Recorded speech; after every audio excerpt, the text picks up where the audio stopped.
Noi în România discutăm foarte mult despre nevoia de educație, dar mai puțin despre valori. Lucrurile pe care le știu despre România, în afară de Ceaușescu, erau doar Nadia Comăneci, eventual Dracula. Dar România s-a schimbat foarte mult și toți japonezii care vin aici în mod regulat, la distanță de câțiva ani, observă și ne spun asta. Ce a constatat un domn venit din India cu fata la noi a fost faptul că aici pentru femei este un mediu extrem de bun, care le oferă libertate și recunoaștere și se pot dezvolta foarte ușor. Bine ai venit la Între două lumi. Bine te-am găsit! Îmi pare tare bine că ai acceptat acest interviu, deși noi doi nu ne-am cunoscut personal și te urmăresc de fapt de foarte mult timp pe social media, la fel și pe soția ta, care este extraordinară în Ikebana. Am văzut că face cu atâta talent. Și mă bucur să văd practic o familie care a îmbrățișat Japonia mai mult decât oricine, deși locuiți în România. Și mie îmi pare bine că reușim să ne întâlnim în fine, chiar dacă doar virtual deocamdată. Într-adevăr, am îmbrățișat Japonia amândoi cu multă vreme în urmă. Glumim des, spunem că primul nostru copil a fost Centrul de Studii Româno-Japoneze pe care l-am descris acum 21 de ani și de-abia apoi a venit Cristian câțiva ani mai târziu, în 2012. Cum a început, de fapt, acest interes pentru Japonia? A fost mai degrabă un interes comun, a fost o pasiune comună pe care ne-am descoperit-o la un moment dat. Pentru mine personal, lucrurile au început undeva în anii 90, în momentul în care, așa cum se întâmpla cu foarte mulți colegi de generație, descopeream manga și anime prin intermediul mai degrabă al altor țări. Exista la MCM o emisiune care se chema Manga Zone și eu, pentru că eram mai degrabă pasionat de muzică decât de altceva, am ajuns să urmăresc și acea emisiune. Frecventam mai degrabă acel post de televiziune, adică MCM, decât MTV-ul, pentru că bunica mea ținuse neapărat să mă învețe limba franceză atunci când eram mic și mi se păreau foarte ușor să exersez ascultând acel post de televiziune și așa urmăream și emisiunile. Altfel, muzica mi se părea interesantă pentru că era puțin diferită. A fost un șoc mare să descoper că acolo, de fapt, se discuta despre cu totul altceva decât despre desene animate. Și primul titlu care știu că m-a lovit așa puternic a fost Ghost in the Shell, de care m-am îndrăgostit pe loc. După care, câțiva ani mai târziu, am avut posibilitatea să îl aud pe tatăl meu povestind acasă despre întâlnirile pe care le avea cu reprezentanții JICA din România. Împreună participau mai mulți specialiști români la un proiect pentru dezvoltarea unui centru de reducere a riscului seismic cu fonduri venite din Japonia. Și ceea ce mă fascina atunci era modul în care se organizau, nu doar pe mine, și pe tatăl meu, că așa ajunsesem să ascult acasă poveștile din perioada respectivă. Modul în care modul elegant în care conducea absolut toate discuțiile domnul Sechi, cel care conducea JICA atunci. Și așa a început firav. Acestea au fost primele contacte cu Japonia. Ulterior, dar tot prin Universitatea Tehnică de Construcții București, pentru că soția mea era studentă acolo, la începutul anilor 2000, am început să și studiez limba japoneză, tot cu voluntari JICA. Soția mea a fost prima care a început să studieze, apoi și eu. Și pentru că eu nu eram student acolo și pentru că programul JICA urma să se închidă la un moment dat, din cauza faptului că noi deveneam țară membră UE, deci țară dezvoltată, perspectiva de a continua devenise neclară și atunci ne-am gândit cum am putea să deschidem un centru, un loc, mă rog, nu ne gândeam noi neapărat că o să devină ce a devenit astăzi, unde limba japoneză să poată fi studiată de oricine, chiar dacă e student sau nu.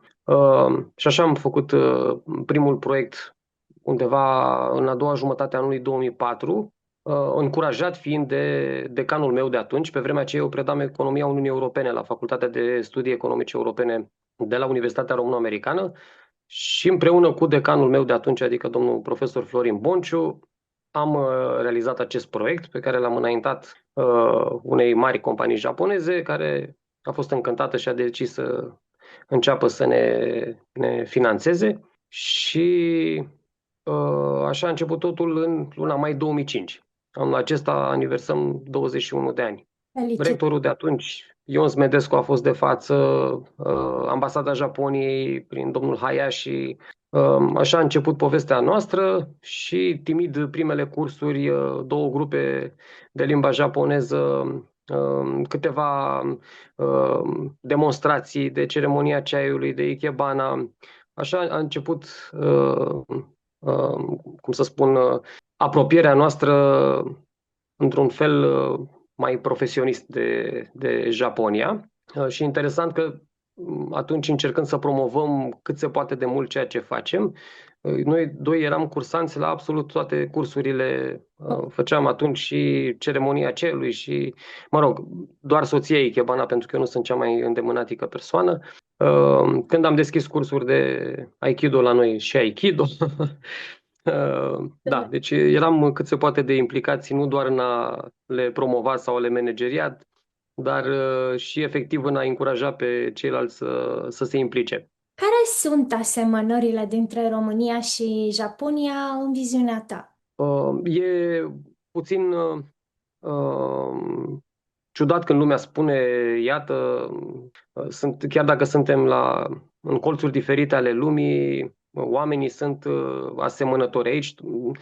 Bineînțeles, fiind în Japonia și trăind de atâta vreme, pot să mă contrazici, însă ceea ce mi s-a părut mie interesant este că, deși noi suntem asociați cu vestul lumii, nu? Suntem parte din Europa, din Uniunea Europeană, suntem cumva la intersecția dintre cele două lumi și anumite valori sunt mai degrabă comune cu cei din răsărit, din capătul celălalt al lumii mai degrabă decât cu cei care ne sunt mai aproape aici. Și anume, familia, care este extrem de importantă și modul în care marcăm toate momentele importante ale vieții împreună cu familia. De la naștere, întemeierea unei noi familii și până la sfârșit, în ultimile zile. Și legătura apropiată pe care o încercăm să o păstrăm cu familia toată viața. Oricât de tare a fost inoculat așa individualismul american după 1989, totuși cred că partea asta a rămas destul de puternică. Apoi, felul în care relaționăm cu natura, chiar dacă aici noi avem foarte, foarte mult de muncit în România, în felul în care înțelegem să respectăm mediul înconjurător, dar așa, discutând despre felul în care ne raportăm la ceea ce este în jurul nostru, anotimpuri, climă, natură.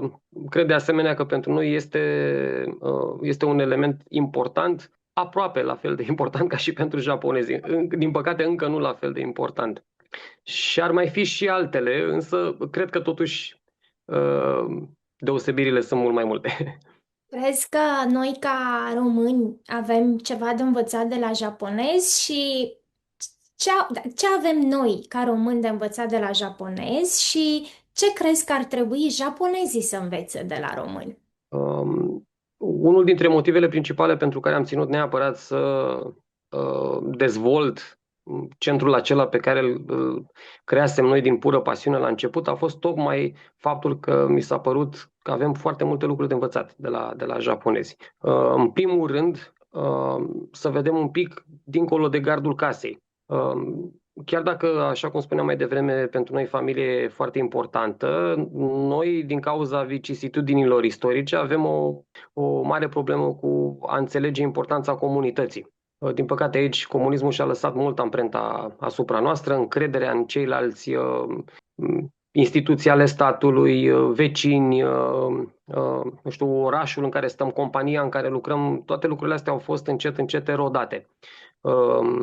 Ilegitimitatea fostului regim, turnătoria și altele, toate astea încă se simt, sunt prezente, din păcate, și ancorate în societatea de azi. Și asta mi s-a părut cel mai important lucru, să învățăm valoarea comunității. Încă de mici, din școli, din grădinițe. Asta mi s-a părut extrem de important să lucrăm mai ales la ceea ce înseamnă valorile. Pentru că noi în România discutăm foarte mult despre nevoia de educație, dar mai puțin despre valori, despre valorile comune pe care ar trebui să le avem și care, din păcate, nu sunt neapărat cele mai sănătoase. Da, sunt De mai mult aici, individuale decât colective. da, și de multe ori vizează doar obiective pe termen scurt, flexibilitate, prea multă flexibilitate câteodată. Și de aici cred că am avea de învățat mult de la japonezi. Un alt lucru extrem de important este rolul cât se poate de definitoriu într-o societate al regulilor. Asta ca să mă întorc la prea multă flexibilitate. La noi lucrurile sunt toate bune și frumoase atâta vreme cât este vorba despre alții. Dacă este vorba despre copilul meu sau despre interesul meu și al nostru, al familiei, atunci lucrurile se pot schimba. Nu? Da, sărim peste rând, dar ce dacă nu era, dacă era copilul tău, n-ai fi făcut la fel? Și de aici se deschide o cutie a Pandorei. E adevărat că aici ar fi de învățat din ambele părți. Noi, pe de o parte, ar trebui să învățăm de la japonezi rigoarea, importanța valorilor și a regulilor și ei, pe de altă parte, ar trebui, cred, să învețe, asta e din ce am, nu o spun eu, o spun japonezii care s-au stabilit aici.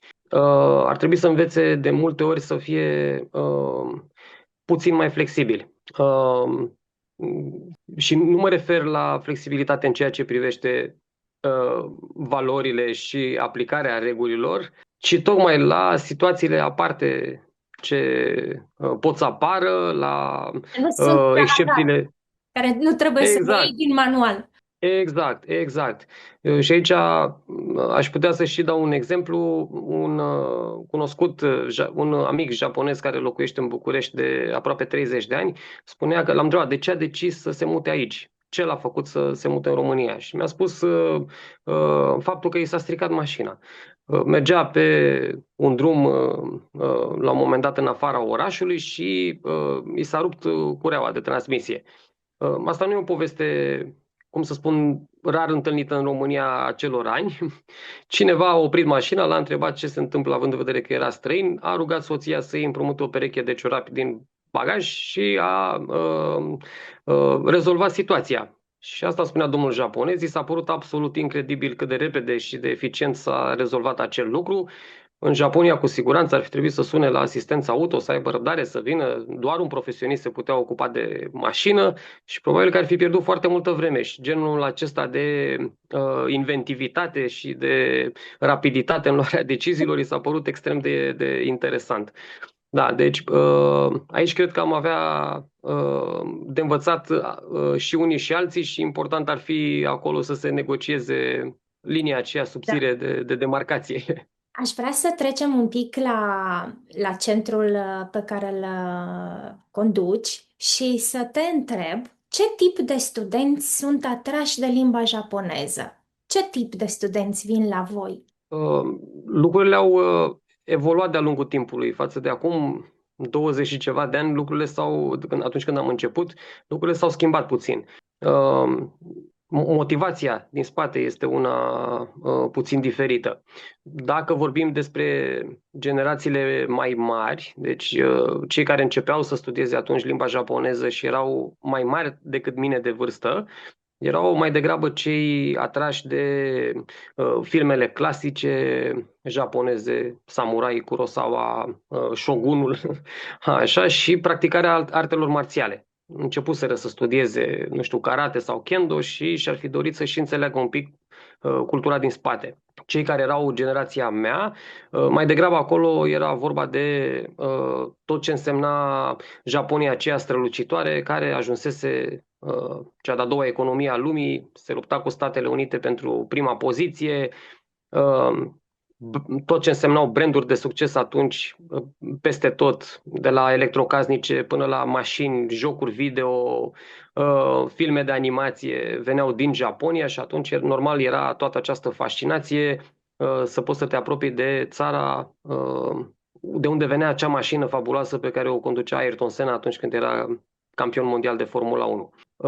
Apoi a venit generația otaku, care avea acces deja la manga și la anime și mai degrabă interesul venea de acolo.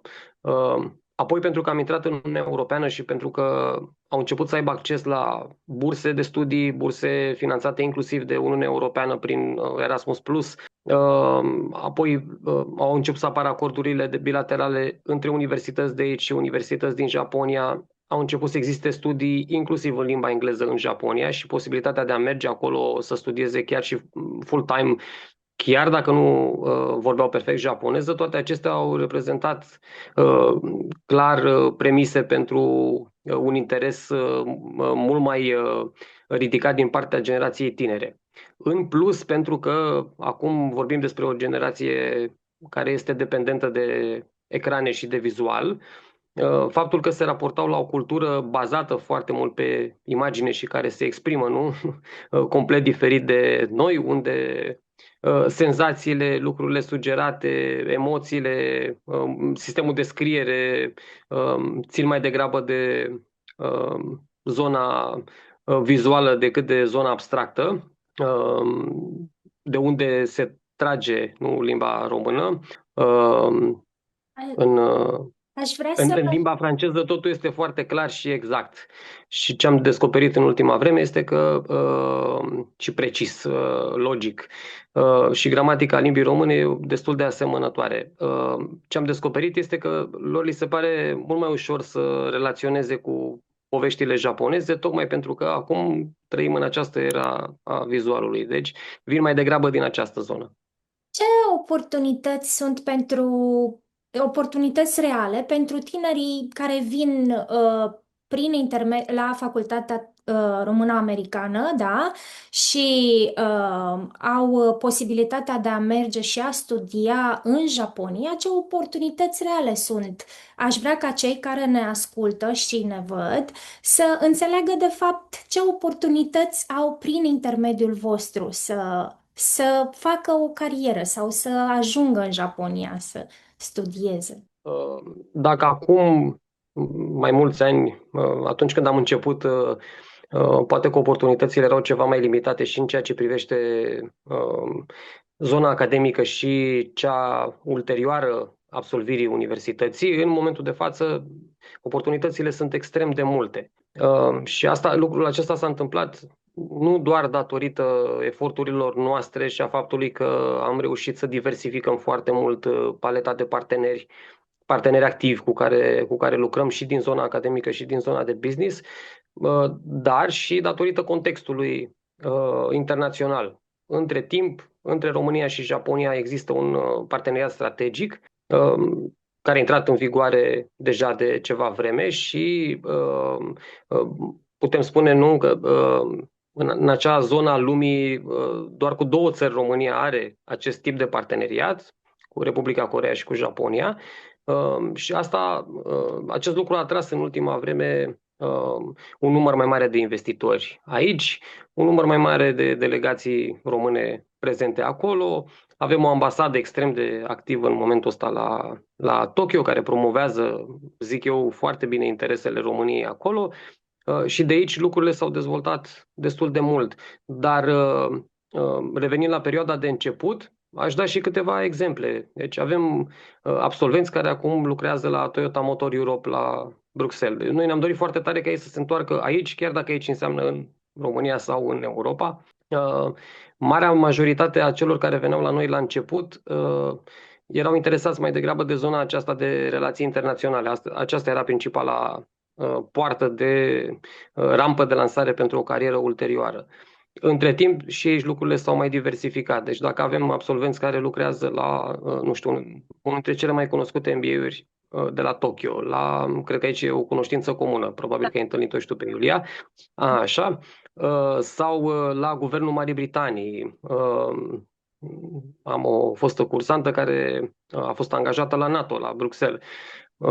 Între timp, avem deja mulți absolvenți care vin din zona de IT, computer science, Chiar anul acesta am un fost student care s-a angajat, care este angajat la o firmă americană. Visul lui însă de la început a fost să ajungă în Japonia și era foarte încântat că a devenit managerul diviziei acelei companii de la Tokyo. Și de câteva luni locuiește deja în Japonia și se pregătește să-și extindă echipa pe care o are acolo. Deci între timp și în această zonă putem spune că lucrurile au început să meargă din ce în ce mai bine. Și aici cred că sunt și oportunități foarte mari având în vedere interesele comune ale celor două țări. Turismul, iarăși, este o zonă care s-a dezvoltat extrem de mult. Foarte mulți dintre ei încă din timpul facultății colaborează cu cele două agenții cu care noi avem parteneriat și au posibilitatea să învețe ce înseamnă să lucrezi ca ghid turistic, să organizezi un grup, să manageriezi un grup care merge în Japonia, să organizezi un program acolo și o parte dintre ei au rămas și lucrează în domeniu.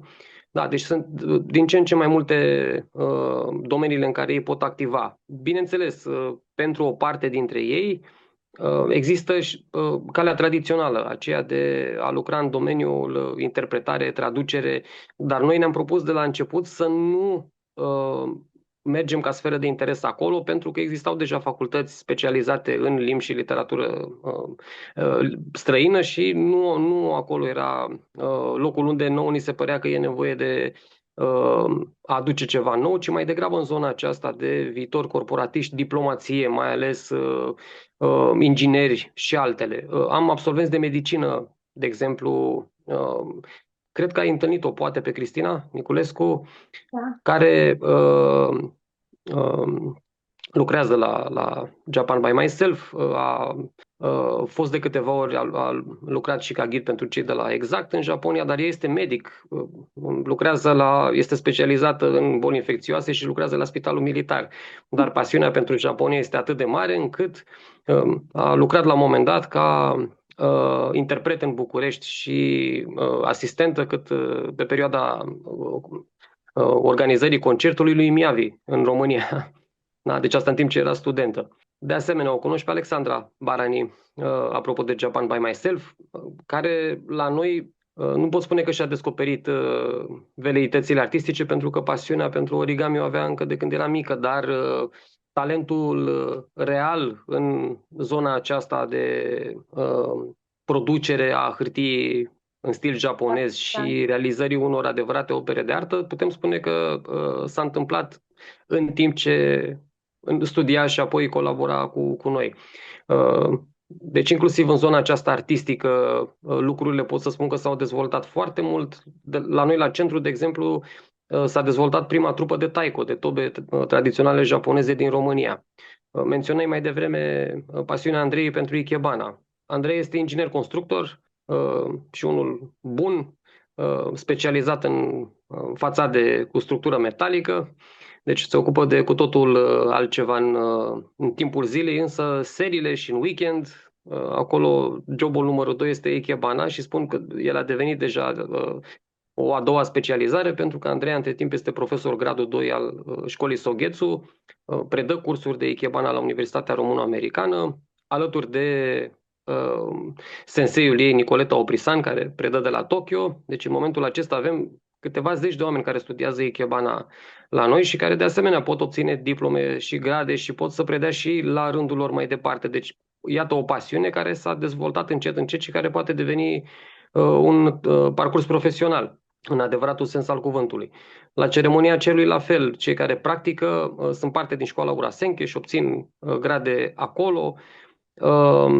Avem și o trupă de dans. Cele care fac parte din acea trupă de dans sunt absolvente de relații internaționale drept, să nu uit pe nimeni ca să nu se supere fetele.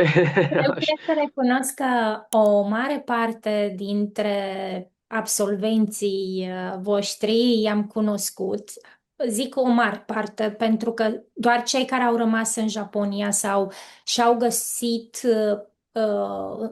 după ce au terminat studiile la voi, și-au găsit joburi în Japonia. Deci cel puțin 10 persoane cunosc și am rămas impresionată cum prin intermediul vostru, practic, cei care au învățat limba japoneză la voi au reușit să-și facă un viitor cumva în Japonia. Cunosc foarte mulți profesori de engleză după ce au terminat cursurile la voi, pentru că vorbesc și engleză și japoneză și, bineînțeles, și în alte domenii. Și ce mi se pare fascinant, am văzut în ultimul timp că aveți și studenți japonezi care studiază la voi la facultate. Era extrem de important în momentul în care ne-am decis să începem schimburile de studenți cu universitățile japoneze, să convingem și japonezi să vină în România. Legat de cei care au rămas acolo, așa cum spuneam, ținta noastră principală era să-i facem să se întoarcă aici și să promovăm mai degrabă România. În total, noi avem în momentul acesta, cred că peste 10.000 de persoane care ne-au trecut pragul de-a lungul timpului. Și evident, majoritatea covârșitoare au rămas aici. Am fost foarte încântat să pot să cumpăr produse japoneze de la un magazin online foarte bun, deschis de un fost cursant de-al nostru. Da, deci în partea aceasta pot spune că lucrurile au mers așa cum ne-am dorit. Dar era important, repet, să putem să le oferim măcar șansa de a studia acolo cel puțin un semestru. Ori dacă nu era interes și din partea japoneză, nu era sustenabil pe termen lung. Și atunci am început o campanie susținută după 2010 în a încerca să găsim parteneri activi și parteneri dispuși să trimită studenții aici. N-a fost ușor deloc, mai ales că noi, fiind o universitate mică, privată, fără un departament de limbi străine, deci noi nu avem o facultate de limbi străine și cu atât mai puțin o facultate de limbă japoneză, eu încă de la început, tocmai pentru a nu mă suprapune cu ceea ce exista deja în România, nu am propus să transform centrul într-o facultate. Așa că lucrurile erau destul de dificile și privite sceptic din Japonia. Abia după ce au început să vină aici persoane din conducerea unor facultăți și universități importante de acolo și au început să prindă încredere, așa lucrurile au mers bine. Au venit aici după 2015-16 primii studenți japonezi, au plecat foarte încântați de aici. Unii dintre ei continuă să lucreze în sfera aceasta a relațiilor internaționale, în Japonia sau în afara ei, că și asta am fost extrem de plăcut impresionat să văd că tinerile domnișoare japoneze care au studiat aici au devenit extrem de curajoase și în niciun caz n-au fost dispuse să renunțe la anii de studiu și în momentul în care au considerat că nu este un salariu sau un job potrivit pentru ele, ceea ce le se oferea la finalizarea facultății, au ales joburi în afară, în Singapore sau în Malaezia și acum lucrează consultante în domeniul afacerilor la companii de acolo. Semestrul trecut, de exemplu, am avut 16 studenți exchange de la 6 universități diferite, 7 studenți viitori ingineri de la o singură facultate veniți aici, un număr record. Pentru asta e adevărat, îi sunt recunoscător domnului președinte Donald Trump, care face foarte, foarte multe lucruri bune pentru a promova venirea studenților japonezi în Europa și nu în America. Am înțeles. Așa că da, dar eu am fost încântat să văd că, cel puțin în privința acelei universități japoneze, nu neapărat o altă țară din Uniunea Europeană, ci chiar România era destinația numărul 1 pentru ei. Ce mi se pare și mai interesant este faptul că o parte dintre cei care vin să studieze aici un semestru aleg să-și prelungească perioada de studii pentru un an întreg, ceea ce iarăși arată că aici se simt confortabil, le place. Știu că această experiență internațională clar le oferă niște perspective ulterioare mult mai ample și profită. Mi se pare că România s-a dezvoltat atât de mult pe partea asta academică în ceea ce privește Japonia. Și fiul meu studiază la Hyogo Kenritsu și am văzut când am fost să-i fac înscrierea și tot că era trecut ca un semestru, poate să-l facă la Universitatea Română-Americană sau ceva de genul, un exchange. Și a rămas Uh, surprinsă, plăcut surprinsă. E facultatea prietenei noastre comune, Carmen da, Tama. da, da. Da. Da, eu îi mulțumesc foarte mult lui Carmen pentru tot ce... Sunt foarte recunoscător pentru felul în care a promovat practic România acolo.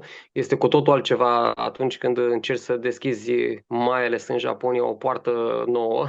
Uh, Mai ales cu o Carmen, facultate practic, foarte bună. da, da, Carmen, practic era garanția faptului că noi vom face lucruri de calitate în ceea ce privește colaborarea pe termen lung.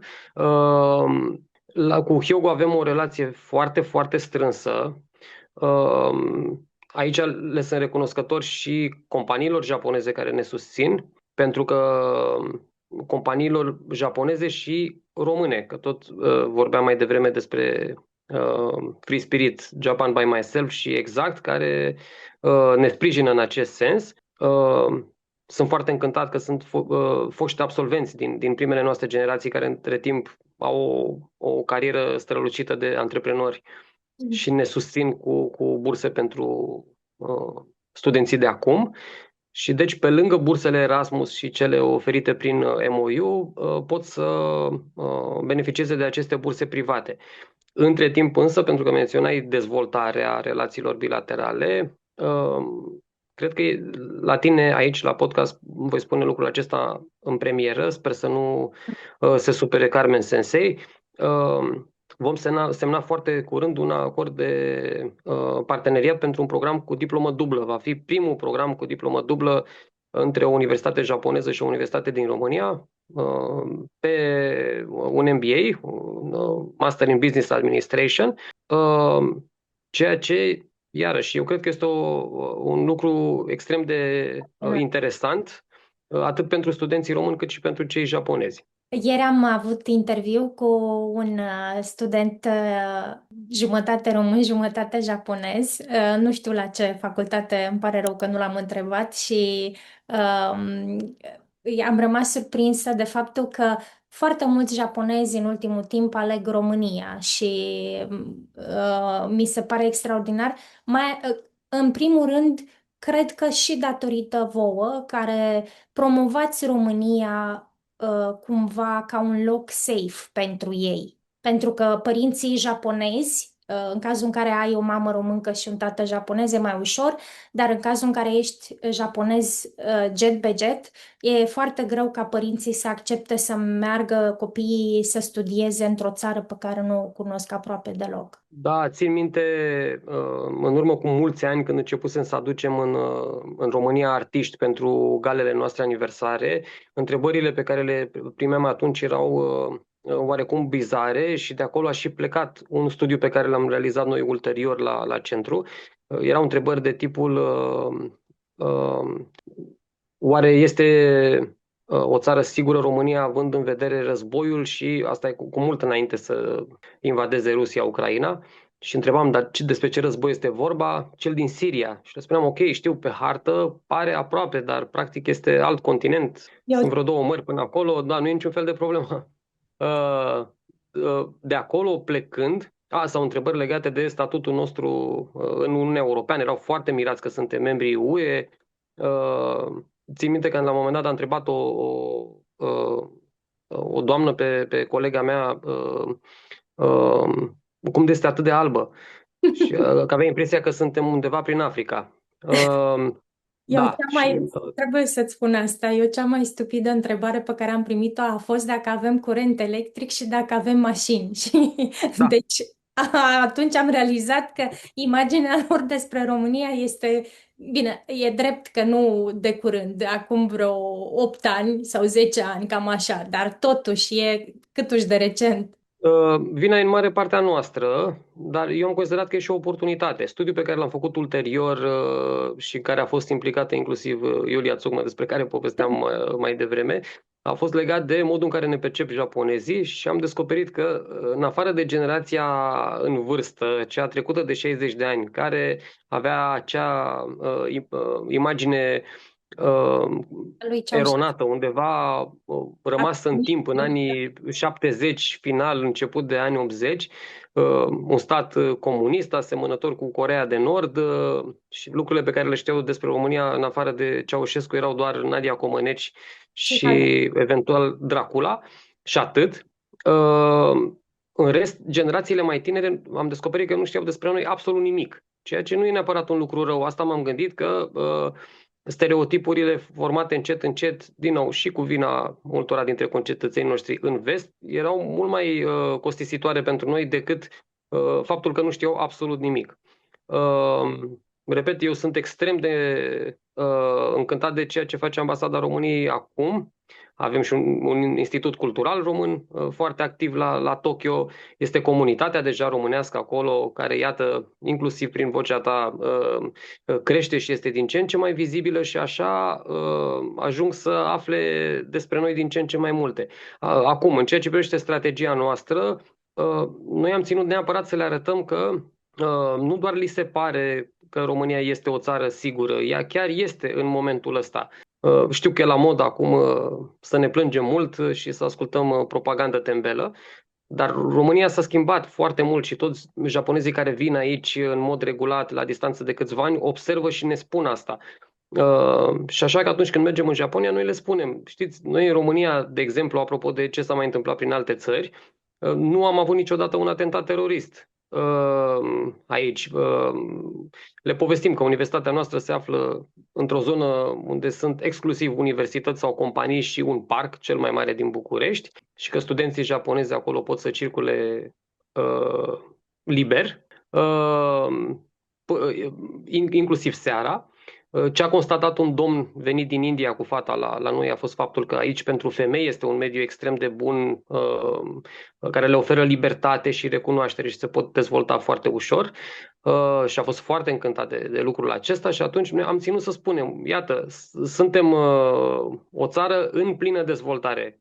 Acum suntem membri ai Uniunii Europene, între timp suntem membri ai Schengen, cei care vin să studieze full-time aici sunt studenți europeni în Uniunea Europeană, deci ei pot să circule liber și asta e ceva de care profită toți studenții japonezi. În fiecare weekend ei se plimbă pe undeva în România sau în altă țară membră UE. îți mulțumesc tare mult pentru toate informațiile pe care ni le-ai dat. Sper din tot sufletul să apucăm să ne cunoaștem și personal. Eu între timp vă aștept la Iașibe. Dacă veniți cu grup din România, vă pregătesc sarmale și tot ce, deși bănuiesc că marea majoritate a studenților care vin vor să mănânce chestii japoneze și nu românești. Dar dacă sunteți prin trecere, vă aștept cu drag și ce să spun, îți mulțumesc tare mult pentru timpul acordat. Știu că ești prins întotdeauna cu câte ceva și apreciez enorm faptul că ți-ai făcut timp pentru noi. Eu mulțumesc mult de tot pentru invitație.